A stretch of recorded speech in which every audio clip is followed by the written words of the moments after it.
Со Диме Влаинков од поодамно договараме една емисија посветена на ракометот, иако ова наша телевизиска куќа повремено се вклучува во збиднувањето од областа на ракометот, меѓутоа веројатно се уште доволно не. За фудбалот посветуваме внимание, а за ракометот малку. Сепак, еве, дојдовме во една ситуација да го направиме тој разговор со Диме Влаинков, еден од луѓето кои долго време се присутни во ракометниот спорт и кога бил активен и сега кога не е во актива на самиот терен, туку во делот на раководството на тимот. И би сакале преку ова негово искажување во оваа емисија да се подсетиме малку како се играше ракомет некогаш. Некои велат Кавадац бил повеќе ракометен отколку фудбалски град. Во оваа емисија тоа и како тоа знаеме, и ова нека представува еден повик до сите стручњаци од областа на ракометот и луѓето кои го дале животот или своето слободно време за овој спорт да се јават и да направиме со нив разговор. Но пред сите е разговорот со Диме Влаинков, сега пензионер, од неодамна пензионер, инаку познато ракометно име во Кавадарци. Диме, здраво.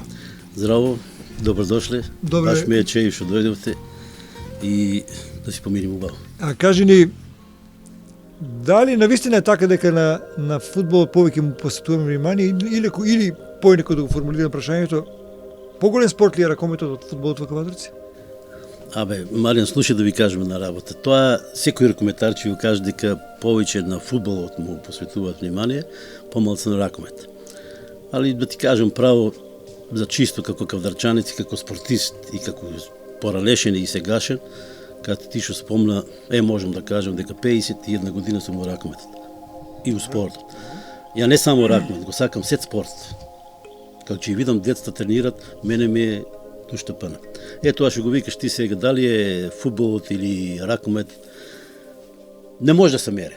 Нема шанса нешто да измериш измеѓу тоа. На времето у Кавадаци беше и фудбалот и ракомет, али имаше една не анекдота, жива вистина. Сега ќе ви кажам, тоги у тоа време ние игравме ракомет на асфалт. И на тие асфалт тоа беше игралиште одма до фудбалското игралиште. У исто време се одржава утакмици на фудбалот и у ракомет. Как го направиле тоа, ни не знаеме. Разбираш? Ама публиката помалку беше на ракмета, повеќе беше на фудбал. Ама видоа дека ракмет повеќе у тој момент поубаво се играе, пооткепаме, фудбал слабо одеше и сета публика дојде кај нас. Сега дали тоа некој мерило дали не знам. А има една анекдота. Ќе ви кажам, али жива, тоа е испадната од Киро Китев, од Стипе. Он ви каже кога одеме на тренинг секој вторник, ја не беше тука у понеделник, што направија фудбалерите. Разбираш? А тоа беше, значи, фудбалерите изгубиле. Тоа беше. Сега со тоа може да се смееме, сега и фудбалот имаше многу убави моменти, и они беа во втора лига, и беа во македонска лига, мислам, па флегува во втора лига, така и ни. Беме во македонска лига и многу добри, можем да ви набројаме екипи, да речеме, ај Тикве ќе го земам Кавадарци. Не Пелисте, него Пелагонија во тоа време, Борец Велес, Вардар Скопје, Работнички Скопје, мојот најомилен клуб, најинтелигентен клуб што постоел у Македонија, тоа е Работнички Скопје. Зошто? Затоа што сите беа студенти, сите беа паметни и сите беа многу добри дечки.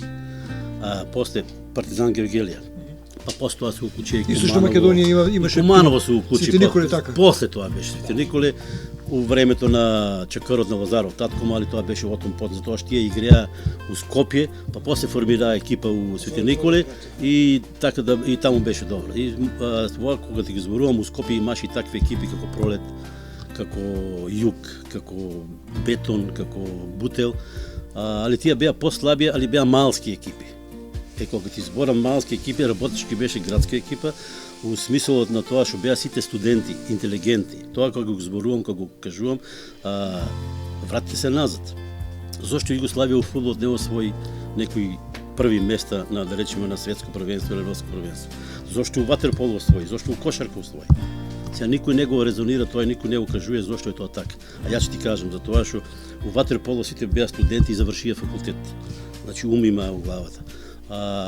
У фудбалот ретко некој имаше факултет и ретко некој таму повеќе пари игреа. Сега на друга, вако да ви кажам, прилика 72 година кога Југославија освои Олимпијада у Минхен, у ракмет зборувам. Еден Арслан Агич, Дифовец, Живковиќ Дифовец, голмани се тоа. Лево крило покрајец, доктор на науки за ракмет. Лев бек, Лазаревиќ, електроинженер. Цтрхал Хорват, правник. Не го спомнувам десниот бек. Прибанич. Професор по физкултура исто, Дифовец. Пикер, доктор Поповиќ, хирург, доктор Поповиќ за ортопед. Сега десниот беше Лаврнич, едини молер у тоа, после имаше Милјак, имаше и ред други, што беа замена за тие. Али вие што ги бројам сите факултетски образовани. И сакам ти кажам, ако си у животот факултетски образован, подобро мислиш, има предност за секој. И затоа и вие деца денеска ги учиме, ги тераме да учат, прво школото, па после другите работи у животот. Сакаш да кажеш дека образованието игра голема улога во однесување на теренот. Не, најмногу. Било кој спорт. Било кој што. Затоа што ти лесно е да му објасниш на паметно дете, тешко е да му објасниш на непаметно дете. Озбилно ти го зборувам. Добро го кажа. Озбилно ти го. Он може да има талент, голем талент. Добро. На тоа што е малци попаметно дете, два пати ќе му кажеш или една ќе му кажеш. На тоа што е има талент, ама по-малку е да не вреđам сега да. Тоа дете треба повеќе пати и тоа ќе го заборави. И после пак треба да му го кажеш, пак треба да го објасниш, пак треба да го демонстрираш на теренот. Димитар Влаинков започна да игра ракомет многу одамна. Кога Диме започна? Па јас започнав да играам ракомет 67 година, 68 година како седмоодделенец.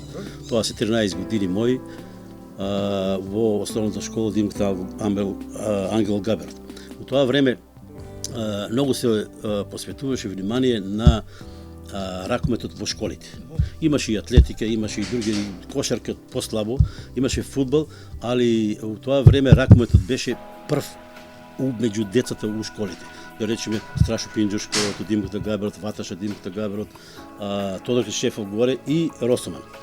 Не знам, точно Леко Пепетел беше, не знам како беше. И ние имавме турнири, Пере Тошев, да. Ние имаме турнири. Секоја година се одржаваат турнири и од тие турнири излева таленти и што се имовира у ракмет. Меѓу тие бев и јас. Али само една констатација да ви кажам, у тоа време само осмоделенци игреа. Прв су јас, од седмо одделение што играев и осмо одделение што 2 години што играев. И после мене Илија Мирков или Ластарот. Ето, ние беме големи таленти. Можам да ви кажем една друга констатација, никој што не ја знае, повеќе таленти беме на фудбал. Разбираш. И ја првен почнав кога заврши осмо одделение, кога ги завршиме тие сите процедури, мислам у основната школа и тие сите што се, как ги викаме, турнири, ја отиде фудбал да тренирам, и Ластарот дојде да тренира фудбал. Ивтим, Китев Ивтим, на Стипе брат му, он отиде ракомет да тренира. Нас не инволвираа у ракомета. Ванчо Стокпиш покојни, отиде и он ракомет да тренира, беме таа генерација. Многу добра генерација, се живо и диво те паме. Сегнем те паме се. А не се плашеме од ништо. Златко Ѓорчев, исто, и он беше со нас. И да не ги бројам сега сите. Кога отидовме да тренираме фудбал, и да доа гачи и мајца, а патки не да доа. Нормално таа травата буца, ни не учени да буцем. Еден тренинг, два тренинги, Ивтин вика, ајбе префрла се на ракмет. И така се профали од ракмет, таму и патки ми да доа. И останав во ракмет. Во прва екипа веднаш да игра утикваш или? Прва екипа утикваш имаше право, јас отидов со Ивтим, после една година дојде и Ластарот, одма директно у прва екипа не ставија, с тим што таа, сега не знам точно, не ме фаќате за збор, професор Димо Пецов формира една школа на младинци и јас и Илија Мирков отидовме таму таа школа. Ама таа кратко траеше и пак се вративме, една година или како беше, две, и пак се вративме меѓу тие беше и Трајко, сега не знам како беше, да не речем Клуката, што ми кажам покој и он. Така да беме ни таа една генерација, многу добри дечки, и они сакаа у клубот да зимат да црпат од тие. Ама не знам по која основа тоа се растипа, дали професорот после отиде стручен стана за кошарката, знаеше, и после немаше кој да го взе, после Васко Јосифов, што е покојни, и он формира младинска екипа, и така почнаа да се црпат помлади играчи. Како ви тече настапите во првенството? Во кое првенство се натпреварувате? Па ние тогаш се направиме у Македонија, у Македонска лига, али тоа Македонска лига беше толку јака, кај сега можам да не речам да се да мислам да правиме компарација не со Вардар, не можеме со Вардар да се мериме, со Металург сега може да се мериме, каква екипа може да се мериме, затоа што у Македонска лига јас прежеска кажав беа и Пелагонија, беа и Работнички, беа и Вардар беше у таа лига, со тие сите врвни играчи што игреа и Југославија, имаше некои и младинска репрезентација и сениорска репрезентација што игреа за Југославија. А сега може да ви кажам, еден Трајко Клинчаров беше у Велес, од Велес они игреа куп на Југославија, борец, не знам точно со која екипа, со Звезда, не знам кој беа, у Белград игреа и они усвија куп. Разбираш ли? Можеш да замислиш која беше таа. Тоа беше Пети Димитровски од Битола, беше Чаве Атанасовски од Скопје, Трајко Клинчаров, Кошот беше. Сега ние ги знаеме на презимења, знаеш така, можам да ги наречам Трајковски, не знам кои таму други беа. И тоа беше страшна екипа. А Трајко кога дојде у Кавадаци, јас сум му многу благодарен за тоа што многу работи ме научи у ракомет. Али морам да го спомнам мојот прв, да речем, тренер Џоко Утиквеш, Џоко Мукаетов, и тој е покој на жалост.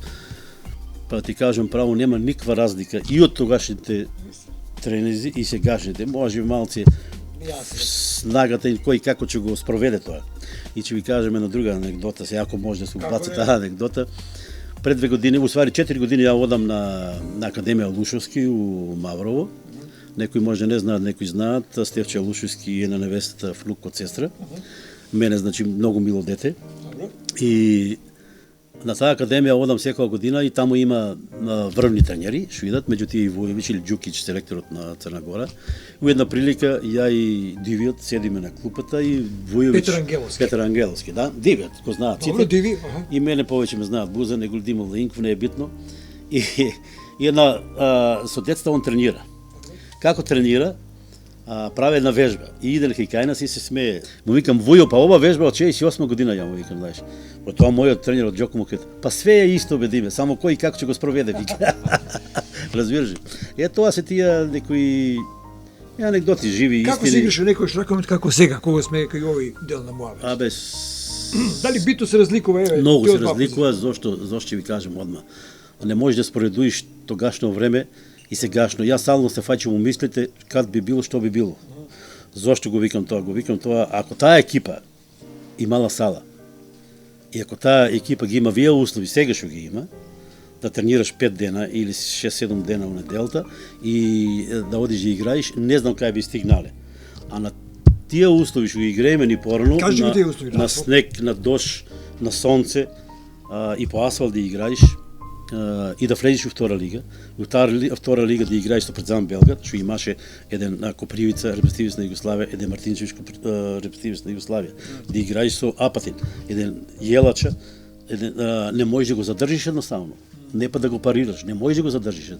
Тоа беа такви врвни играчи, еден Кнежевич од Ниш, и да не ги редам другите, еден Фајфрич од Металопластика, еден Живковиќ што е селектор што беше у Југославија што освои најмногу успеси со него.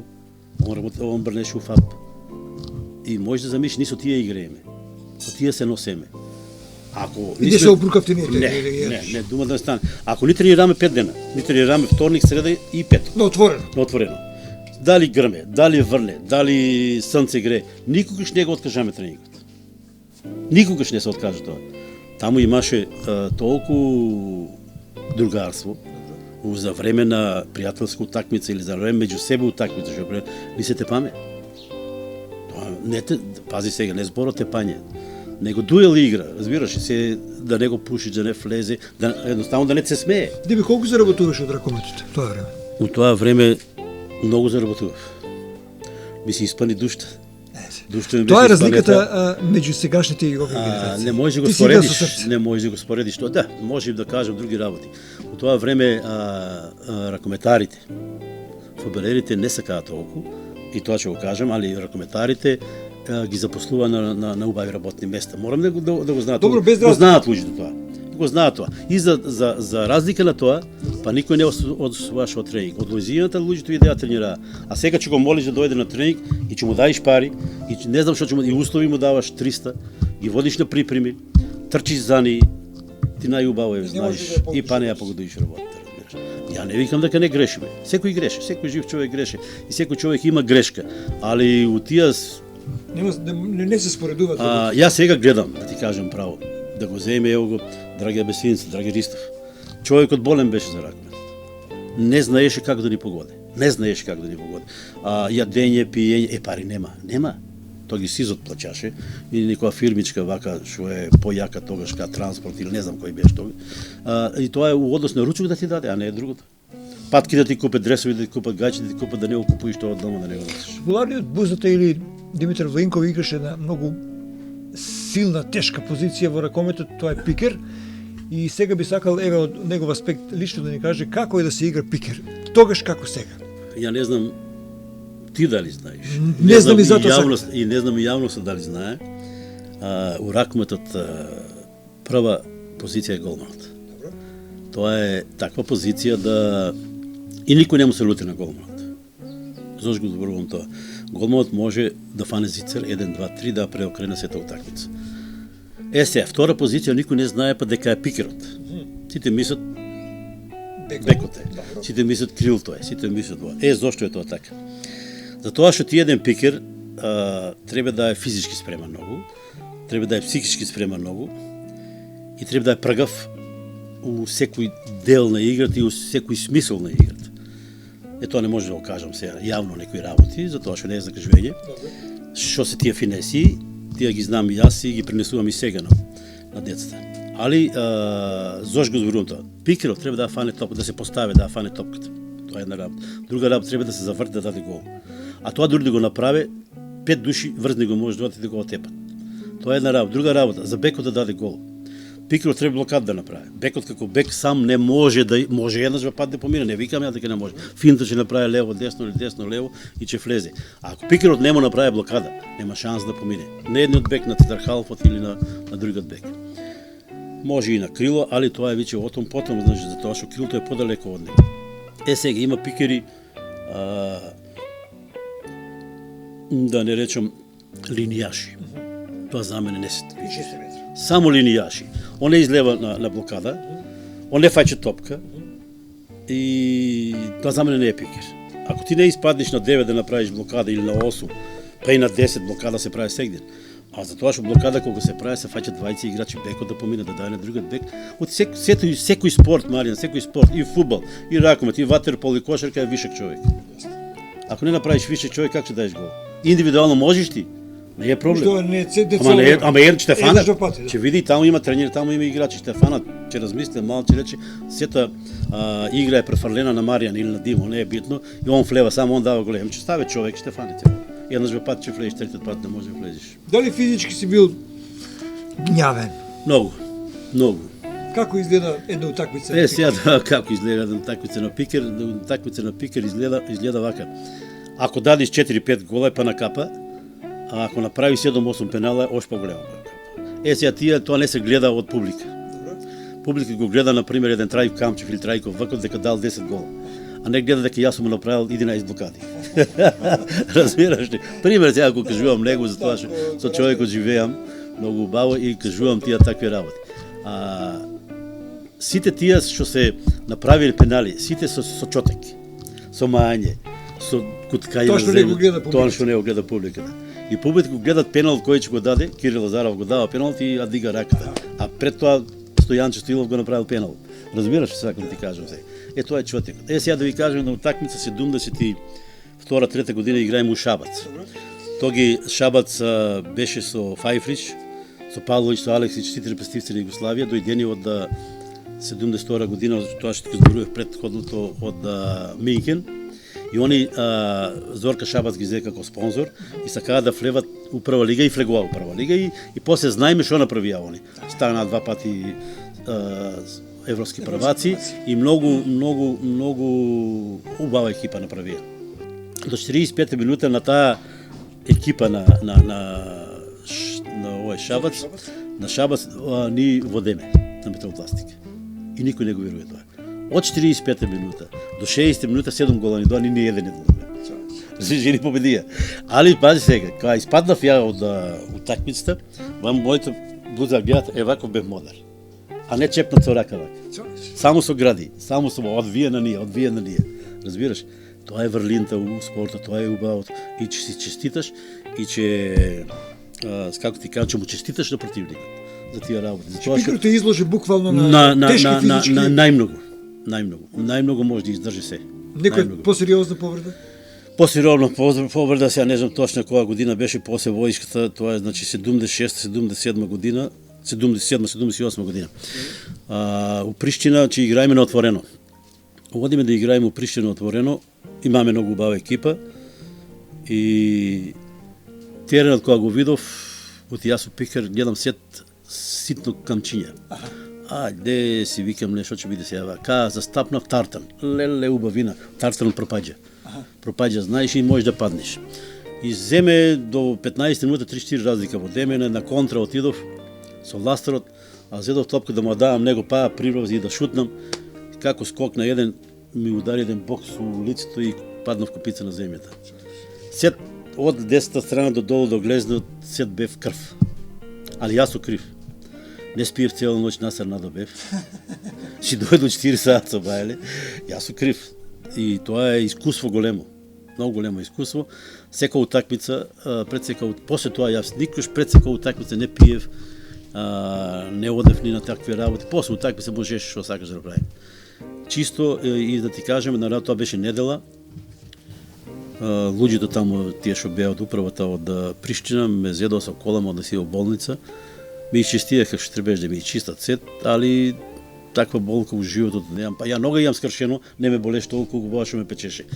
И кога си дојдов тука, невеста моја беше дежурна, со Бена Тапиеро Коваста беа дежурни, па ме спастрија тука ош поубаво.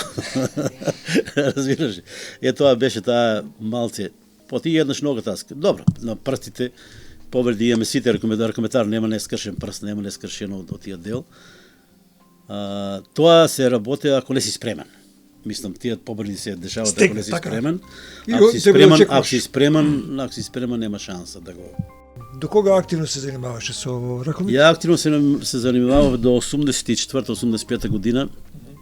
На мои 30 година се откажав, затоа што рано е, затоа што работев, аз ја скршив ногата, си поправив 9 кила и нередовно тренирав, затоа што работев во Мак Петрол, тој ги запослив и не ми даваа смените долго да тренирам.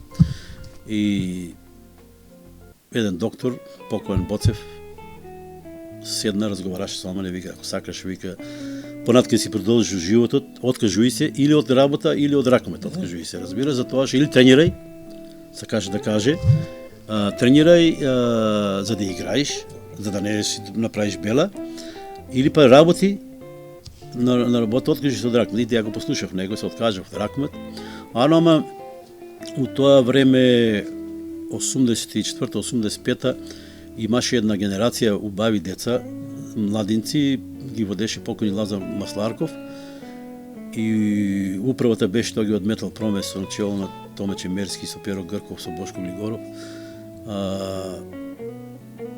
Ме ставија, ме понудија да ги водам тие деца.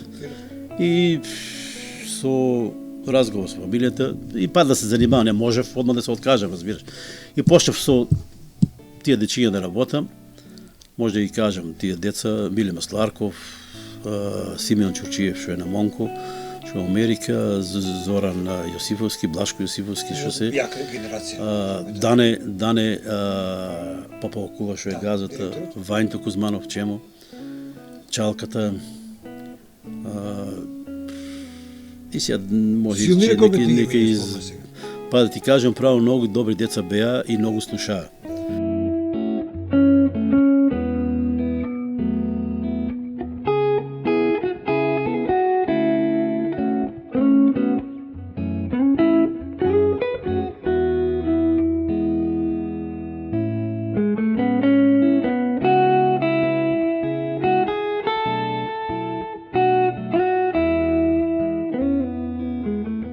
Во Риека се одржаваше трофеј на Југославија.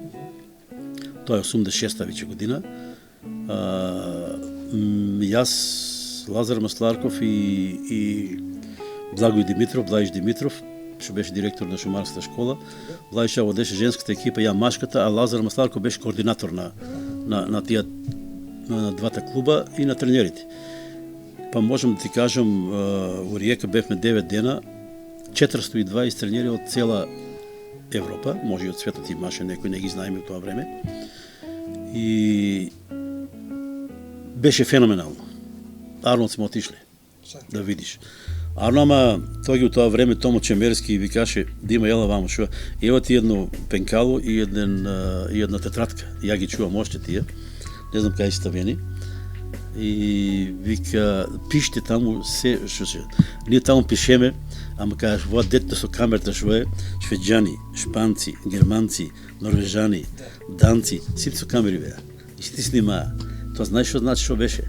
Знаеш кои беа предавачи? Еден Покрајец, еден Здравко Малич, еден, сега не го знам како викаат тренерот на Шпанија, еден Обрадовиќ, еден Живковиќ, тоа беа страшни, еден Арслан Агич. И сите беа различни тренизи. Се различно беше. А демонстрација правеше младинска репутација на Југославија. Страшно нешто. Нешто многу убаво. И 87 година у Битола беше трофејот на Југославија и таму бе присутен. А да не зборувам на колку турнири у Струга и сега ако си дојдов од Риека, кога си дојдов, толку бев со знање на акан и со волја да работам. Отом потом тоа ќе го кажеме. Можем да ви ја кажеме на случај у Риека, ако сакате да чуете. Тоа тренизите беа са бајле. Да речеме од 9 саатот, доке и 1 саат беа тренизите. И сите вака слушаа, никој ни лево ни десно, муата се слушаше. Утакмиците беа получко 2 утакмици. Тоа е у Риека на Трсат горе. Трсат се вика место, таму е касарната и имаше балон голем, како спортска сала, и спортска сала, јас кажувам дека исто како нашата спортска сала, може би малце нешто поголема, али функционално исто како нашата. И после секоја утакмица нема кај да одем, не спиеме во една госпоđа Нешич.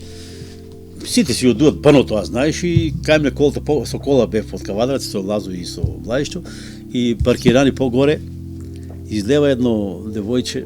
Добро вечер. Вие вика да сте од Мирка Пија. И ја викам, не бе душо, не сме од Кавадарци. Јас сум била во македонски зборуе.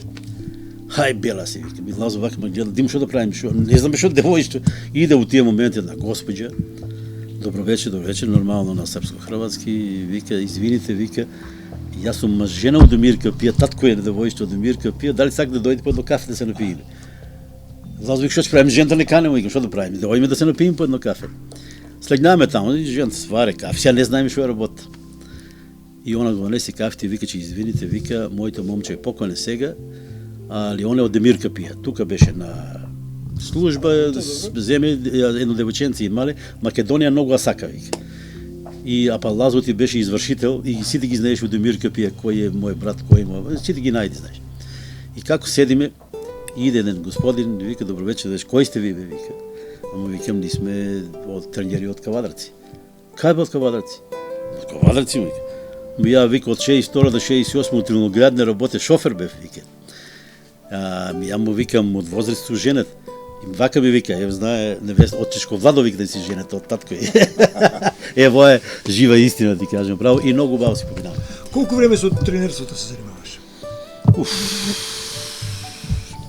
Почнав, И до колку? До сега. Не знам, имав малце прекин имав со жената, малку се оддалечивме од... Нормално, идат нови луѓе, нови... и се заситуиш едноставно. Се откажав, али пак бев присутен таму. Станавме со жената едно представници на Цептер. И тука работевме многу време и многу успешни беме и у тоа. После тоа полека замре ракмет тука Кавадарци. Ме вика Матушич и другите оти они работеа, они ствара екипа, знаеш, и ме вика да му помагам у дел на тренизите, затоа што не беа присутни, па се враќа. Ја одев и беше чеив. 2006-2007 пак со генерацијата на Илија Гроздаров, на Шмидт, што е на Орцо, они пак се вратија сега, сака да му помогнат многу на клубот, со на тоа што И таа генерација беше многу убава и таа водев 2-3 години. После немаше финансии. И после тоа 2-3 години немаше ништо. Немаше ни клуб. И во една прилика Благој Бандев ме викна да формираме нов клуб. Тоа тиквиш не можело да се вика клуб Лозари. И пошто јас сум ентузијаст, знаеш, не можам да одбијам. Се собраме едно 5-6 души, меѓу тие Зоки Јованчев, Зоки Ѓорѓиев, јас, адвокатот што е Тони Коцев, уште 2-3 таму, не знам кои беа. И по моја иницијатива го ставивме председател Зоран Јосифовски. Пошто него се косе што е неговото работно место со спортот, мислам што тие не ги знам тие работи како и сега Тони Коцев е моментално председник на клубот, званичен. Или сите работиме. Да, чисто активни сите. Сега, вие 3-4 години го одржаме клубот. Така. Колку што можеме и финансиски и духовно да речеме и се. Рачунаме оваа година дека ќе биде малце подобро. Кои моменти од твојата ракометна кариера, Димејќи ги паметиш, што беше одлучувачка да останеш во ракометот? Дали некој ще рекол, доста е, си одам дома кај Лиле и сум фамилијата? Секој го има тоа. Секој човек го има. кризи такви? Секој, ама никош не сум се откажал, да ти кажам право, а никош не сум рекол дека нема да играа. Али лошо е што може сега да ви кажам, на времето Трај Камчев клуб бра у Тутунски комбинат. Ние почнаме да стагнираме у односот на немаш сала. Ни Готин има сала, ни немаме сала. Тутунски комбинат има сала и Тутунски комбинат прибира играчи. Сега колку биле јаки они што плачале, не знам, мене ме понудија прв. Затоа што немаа пикер таму селото и кој беше тие беа веќе постари, знаеш, сакаа млад пикер. А на мене работата не ми дозволеше да одам да патувам таму. И после тоа Стипе и Ластарот ги понудија и они нивната работа беше друга. И се Трај Камчев отиде таму да играе. Така да пак ти викам, тие моменти се најлошите што дома утакмиш треба да ги играеш во Неготина. Повеќе утакмиш би играле настрана него дома. Затоа што тие ако заврне ќе играеш во Неготина, ако не заврне ќе играеш во Кавадарци. Ако биде ладно па во Неготина ќе играеш, а па со Неготина играеш. Разбираш ли? И тие се тие лоши работи. Иначе лоши работи е да си скршиш нешто. Лоши работи е да бидеш одвоен од тоа што го сакаш. Разбираш? Например, ја многу таа скршив, тоа беше која година точно не знам. И 3 месеци си ван игра. Разбираш? А сите се радуваат, сите трчат, сите врескат, сите се радуваат, мислам на победа а ти мъчиш. И после ќе влезиш, знаеш како е, по-друго е. Тешко. За разлика од некои други ракометни стручњаци, Дими понатаму е активен во спортот, во ракометниот спорт, над 50 години е присутен. Некои се пензионираат и се тргаат од спортот или одат чат пат на некој утакмица, тој е се уште активен, што е многу ретко за било кој спорт, не само за ракометот. Дими, сега ќе те прашам вака. Ако сега би имал 20 неколку години, а ги знаеш сите прилики во ракометот, сите ви назад 50 години, кој е твојот идеален тим на добри ракометари што се од Кавадарци? Без разлика дали е од 61, 62, 90. Коста, како ми се ежи? Или 2012 година. Знаеш како ми се ежи, Коста? Најдобар ракометар за мене, што постоел у Кавадарци, тоа е Симеон Ќурчиев, Монко Ќурчиев. Зошто го зборувам тоа? А никој не гледа, ништо гледаме спортистите. Монко игреше црхалф, Монко брнеше, Монко игреше леви бек, Монко игреше лево крило, Монко игреше десно крило, Монко игреше пикер. И сегден беше исти. Али беше најдобар на црхалф. Втор за мене, али ако не се случија некои други работи, можеше и прв да биде Илија Мирков, Ластарот. Така. И натки се реда други, да не ги спомнувам другите. Тоа се двајца ракометари што се барам мислев дека повеќе Ластарот ќе освоја, ќе иде и репрезентатив ќе биде Југославија. Али ред други прилики се дешаваа, што било, како било. Он ќе ви каже најубаво ако направите со него интервју. Друго не може да ви каже. А иначе сите генерации, барем што си ги тренирал ја, сите тие деца кога се женеа, мене и моите сопруги нека не ја на свадба. Тоа многу зборува. И јас мислам дека тоа значи многу. На секоја свадба и на секоја веселба што имаш, сите нека не ја на свадба, Абе, ние беме, Маријан, да ти кажа, ние беме како втори родители. И ги учеме децата на се најубаво, разбираш, не е сега да не спомниме некои лоши работи. Сега после тоа кога ќе ги изгубиш од видот нормално и секој си го тера животот. Си настојувал да социализираш, да не речем така било кој. И сега еве синоќа одам на тренингот на игралиште што е пред салата. Па можеби 200 деца имаше под 8, под 10, под 12 години. Тоа е лепота, тоа е убавина. Ја завршуваме оваа емисија со една твоја констатација. Какви се сега приликите?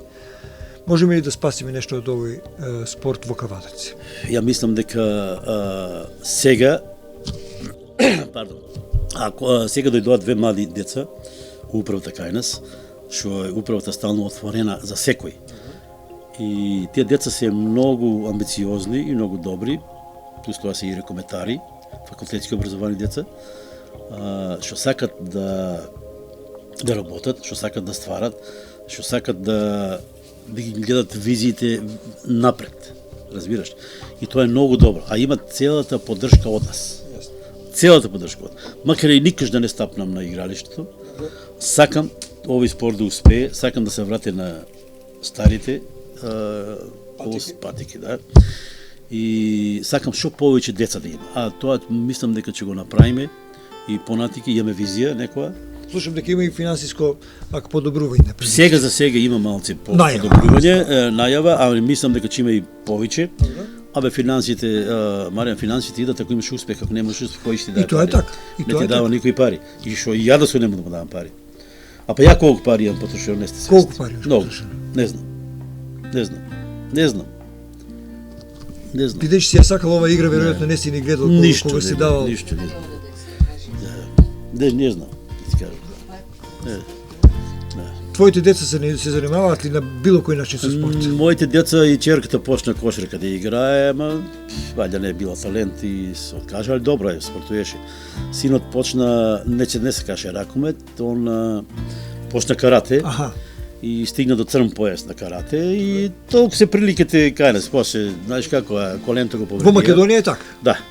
Али пази, мене една доктор ми кажа, покоен е сега, тој професор, доктор, доценски, вика поднебието у Македонија не е вика за карате.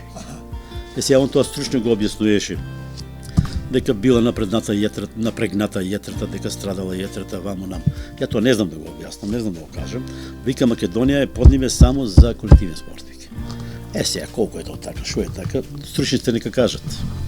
Туме гледаме тука цело време еден медал, една златна плакета. Ова е медал 6 години по Вардарија Кавадарци. Добро. Ова е Неготино, извините. По Вардарија Неготино, за заслуга у спортот ме поканија и ми ја дадоа Неготинци. Да, неготинци ми ја дадоа медалја. Кој е твоето влијание или заслуга за развојот на овој спорт таму? Па тоа е големо пријателство меѓу нас. Ние не го спомнав тоа јас. На времето кога 70 години, кога почнаме да играеме ни, у тој период, да речеме можеби 7-8 години, секој петок имаше утакмица или Неготино кај нас идеше, или ние одеме у Неготино. Разбираш? Толку ни живееме, толку беме блиски со тие луѓе, малтене секој ден фактички, разбираш? И да ти кажам право, сега ми е криво некои работи. Сега ми е криво, после кога дојдоа некои луѓе други, добро, луѓето порно сала ни даваа и се не даваа, али ривалството постоеше. И треба да постои ривалство. Да, и сега го има. И сега го има ривалство, така да тие луѓе нашле за сходно да му дадат на некој плакета, на некој одбрале мене. Одлично. Значи има причина. Сепак кога би извлекле најголем или најмал заеднички содржател, што би кажал за ракометот во Кавадарци и твоето учество или влијание во овој спорт? Абе, се уште изгледаш убаво, младо, спортски. Тоа многу зборува за сега бевме 3 дена у Михајлово и еден од тие постарите играчи ми вика, мајстор, многу убаво изгледаш. Викам, поплукај ме малце, така да останам. Не знам, ти ли ме пита или друг новинар ме пита еднаш за 65 годишнината у ваквото у Домот на културата, до кого во ракомет? Дојка со здрав. И дојка те прифаќа некој, ако не те прифаќат и да си здрав, треба сам да си кенисаш, разбираш? И има една друга, еве уште една да се пофалам малце, да речеме, стручноста ми е пикерска. и тренерското ми е пикерско, стручно. Зошто го зборувам ова? Кога беше младинска репрезентација на Македонија у Кавадарци, 1 месец беа на припреми, со Лупчо Савејски и со Гркот, ја одржа 2 тренинга за пикерите. Од тоа што го видеа они, му дадов многу и ним материјал и ме поканија у Струга исто да одржам уште еден тренинг. Разбираш? Тоа е за мене голема работа. За мене голема работа. И тие што се, меѓу тие беше Маријан Колев од Кавадарци, што е сега Умница. Да. Умница е тренер на женската ова екипа од Ница. Меѓу тоа беше Ристо Каладжијски од Струга, Кирил Лазаров беше, Мојсовски беше, разбираш? Дивиот беше, Блајчо Мајка беа сите тука. И кога беше последната вежба, слушам Штама. А јас и работам со пикерите. Кога се завртам, сите наседнале и ме гледат мене со пикерите како работиме. Ево, викам, станите сите се, зошто да ста? Станите, земите път на топка. И сите села на пикерот што му даваш у главата. Разбираш? И пикерот мора да фана да падне и да даде гол. Тоа е многу тешко. Браво за Ваинков и за неговата кариера и уште долги години да биде инволвиран во спортот, во ракометот, затоа што неговото знаење веројатно ќе биде потребно да биде пренесено на многу генерации. Се надевам дека ракометот ќе го вратиме во овие македонски прилики во таа прва македонска квалитетна лига. Се враќа. И ако не бидеме во ранг со Вардар, барем да бидеме тука некаде. Марија, не е проблем ни да го вратиме тоа. Уште утре ќе го вратиме. Ама треба пари. Треба да го држи. Минимум треба 70.000 евро да влезеш во Суперлига. Треба да ги најдеш тие пари. За фудбал околу 200.000. Па ни треба околу 70.000. Абе фудбал има 22 има тренери, има многу поголеми трошкови, тоа е нормална работа. Али ние околу 70.000 евро ако имаме не ќе влеземе, ова ја ти гарантирам да ќе влеземе. Ти гарантирам. Доста од нашите деца и нема да земе ни еден играч од страна. Па и тоа е политика. Како не? Во многу клубови има многу луѓе од страна. Нема проблеми да земеш од страна. Нема проблем, ама сакам ти кажам, со тие пари имаме погони. Имаме сега 2 деца ни заминаа, едно дете ни замина у Данска, другото е у Холандија, едно дете е у Радовиш. Разбираш? Ево го сега и овој што Милан Левов е тука. Разбираш? Ако е сет со неговото здравје како што треба, и он сака да оде настрани. Сака да се вновчуе, нормално е тоа. Разбираш? И ти да си, и ја да су. Ако имаме екзистенција од страна, ќе идеме таму. Земи го Ангелов на 42 години отиде у Германија. Ем бране, ем работе. Користе. А користе неговата харизма и неговите физички способности и неговиот ум. Разбираш, тоа се убави работа.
Овој разговор сега со Диме малку ќе го прекинеме за да бидеме малку повеќе на инсерти сконцентрирани, да видиме некои фотографии, да се подсетиме на нешто баш од тоа време, кога Диме започнувал. Меѓутоа многу битно прашање е да ми одговори сега и заедно со неговата сопруга како неговиот спортски ангажман во неговиот живот бил примен во семејството каде што живее и како Лиле гледа на оваа работа. Како бил? Малку трпеа они. Имаш ли разбирање кај семејството? Трпеа. Ако требеше да одиме негден, да се забавиме цела ноќ, и јас ќе одам, ама се враќав. Не ги правев проблем. Може да остане, може и на име и на свадба да остане, ја ако имам утакмица, јас си легнувам порано. Ова е неговата сопруга Лиљана, така ли е, имаше ли разбирање за неговото ангажирање? Јас покрај него и јас спортот го засака, видов која е предноста негова. Сакав децата да бидат, нели, дисциплинирани, додека да одат по лош пат, нека тргнат, нека спортуват. И многу пати им му помагав, заради тоа што финансиски не беа моćни. Треба нешто у болницата, па ќе ги замолам лекарите да ги прегледа, да не едно дете уструга, не е битно кое. Босо играеше на игралиште. Викам Диме, колку се едни патики да му купиме од спорт. У Струга отидоме и ми беше жал. Одев на сите, мислам, која можев, утакмици, турнири, така да у една прилика имаме дете со докторката Сузана, сега у Словенија. Случајно и она у Бисер, дето да не заврше страшно, затоа што нешто имаше болки у стомакот, ни мислеме, нели, некоја лесна работата, излези друго, она го среди, затоа што немаа пари да плаќат. Многу да се малтретираш. Ретко лекари имаа со нив. И секојаш му помагав, затоа што знаев и он колку го сака спортот, а и колку е добар спорт. За децата ми е стварно жал ниедно што не тргна по неговиот пат, ама... Тоа е, ви сте медицинско лице, сега сте во пензија. Да. Како ги гледате, работите веќе во ова дистанца сега? Со него сте цел век заедно. Сте му давале поддршка Да, за ова? И сега му давам поддршка. Да, сега е повеќе слободен, да. Ако може, пак нека оформе, ракометот да се врати у Кавадарци. А ни така и од моја страна децата, сите се претежно спортисти.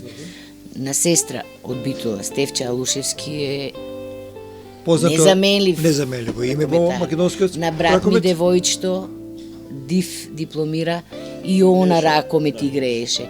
На другиот брат Драги Джаја и он беше у ракометот. Така да децата, а тоа и благодарение на него, затоа што он секогаш беше тука да помогне. Сите мене ме петувираш. Благодарам, Лиле. Ние продолжуваме понатаму.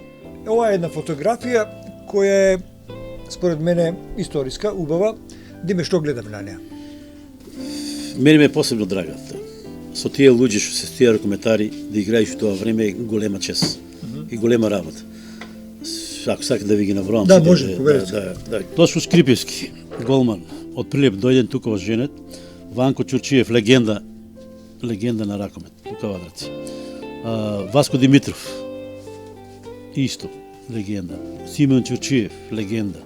Трај Клинчаров, легенда. Ито Сторе, Кокта, човекен. Јас може да ви кажам дека ми е втор татко. Таков човек не се реш, кога немаме пари, они да ваши пари, на сите, немаш ли. Орце Клинчаров, на Трајко, брат му, ден денеска е тука. Трајко Камчев, Трајко Вакоче. Чиро Китев, Стипе. Перо Ризов, нажалост, и он е покоен. Ова никој не може да го познаеме, ова е Васко Јосифовски. И ова е Димитар Војников, јас. А да ви кажам сега една друга. Овие горе што ги гледате, сите се по 14-15 години постари од мене. Разбираш? Вие другите сите постари од 3-4 до 5 години. Значи, што е поентата? Значи, јас сум бил талент, си можел да играш, си можел да играм с тие, али со вие беше многу лесно да играеш. Многу лесно, пази, со вие луѓе. Вие луѓе се знаја. Како сакаш, така ќе ја даде топката, кај сакаш, таму ќе ја даде топката. Али, да ти кажеме, друга работа, ние многу слушаме. И јас барам, многу. Добро, одиме сега со друга фотографија. Вака. Ова е екипа 2006 година. Оваа екипа ме викна да бидам тренер. Они ме викна да бидам тренер. И ми беше чест, да ти кажам, и задоволство. И имаме многу убави резултати. Али, пак што кажав преджеска, финансиска конструкција беше многу лоша у градот. И така се распаднаме со тие. Од сега, од меѓу овие деца има и сега активни, што се вратија, што сакаат да помогнат на клубот. И ја мислам дека ќе биде мислам и понатки подобро ќе биде. Разбираш? Ова слика екипата што отиде у Шабац што игре, што зборувавме пред тоа. И исто можам да кажам, ова беше страшна екипа, што многу ретко го беше. Разбираш? Многу ретко го беше. Пак тренер Ванко Чурчиев, Илија Мирков, Лазар Масларков, Драги Дуганов, од неготино голманот сега беше. Трај Клинчаров, Трајко Камчев, Симен Чурчиев, јас, Воинков, Киро Китев, Перо Ризев, Ицо Белевски и Трајко Младенов. Ова е моето опростување. Моето опростување со Китев, со Мирков и јас Лаинков. А до мене стое легендата у Кавадарци Тодор Гечевски Еко. Да, долго време беше. Долго.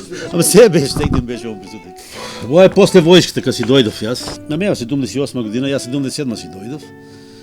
Беше малку помлада, али од старите имаше како Васко Димитров што остана, Лазар Масларко, Трај Камчев, остана Киро Китев. Другите сите помлади од младинска екипа дојдоа. Како овој што е Трајко Лазов, како Данјто Милков, Јордан Милков, како Димитар Ризов голманот. Така да тие 3-4 ги ставија у првата екипа тогаш, од младинската екипа. Тука ова е многу убава слика и ова е за памтење, да се памте оваа слика, опрштајот на Симеон Чурчиев, на Ванко Чурчиев. Ова е не на Симеон, него на Ванко Чурчиев. Ја тука ванк 73 година.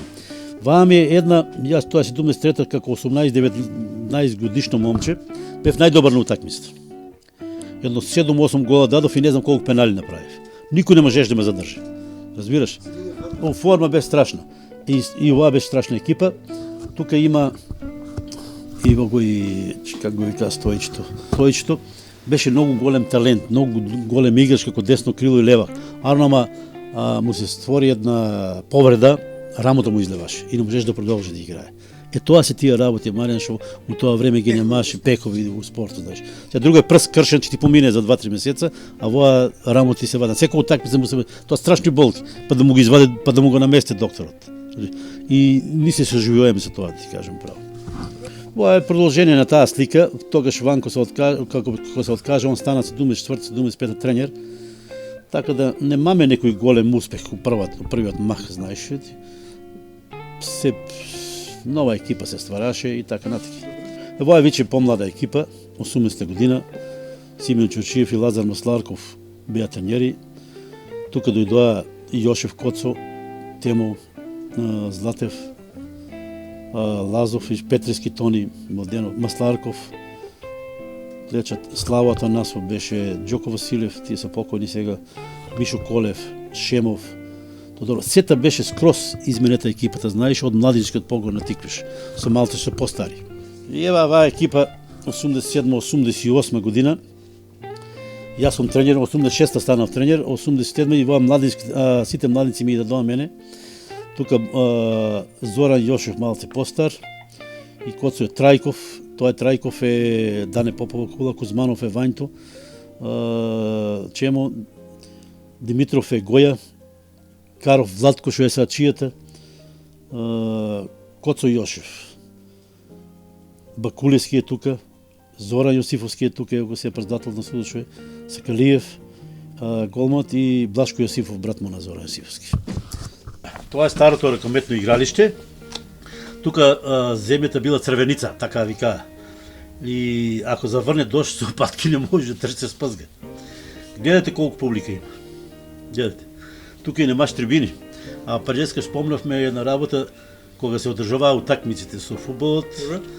Повеќе се префрлаа на ракомет него на фудбал. Сега тоа е популарност, да. Ево гледате го. Ова е со Босна, 68 година. Не знам точно која, не можам да ви затоа што сигурно ја не сум бил присутен на ова. Да, ма си бил или 60 и не знам која година, 60. Младо момче. Да. Не знам, ти кажам право. Значи за ракометот имало навивачи уште. Па имаше публика, па сигурно по 3000 души таму на тоа игралиште. 3000 души, 2000 души, секоја утакмица, немаше. Па 3-4000 души идеја. Сега нема 200 или 20. Па сега треба да се потрудиме да победим некој утакмици, че има, да ти кажам право. Овој лик го имате во вашата фототека. Кој е овој лик? Лазар Лалков, еден од првите основачи на општо на спортот у Кавадарци. Добро. Долгогодишен тренер на Тиквиш и мој тренер беше со кажа порано со Џоко Мукајетов и многу строг, али правичен човек. Строг, нешто неверојатно. Немаше таму да му речеш не, нема не. Мора да трчиш по топка, по вода, по нопа, си тие работи, а многу правичен. Ако си заслужен, нема проблем. Неизбежно во вакви прилики кога го зборуваме за ракометот да го спомнеме Добре Ставров. Какво е неговото значење за развојот на ракометот во Кавадарци, Диме? Ако е некој заслужен за ракомет во Кавадарци, тоа е професорот и мене драг професор и класен на времето Добре Ставро. Најголем ентузијаст во однос на наркометарите. Никогаш никој да го искара, да го рече лошо, али од сабале до вечер беше на игралишто се со нас.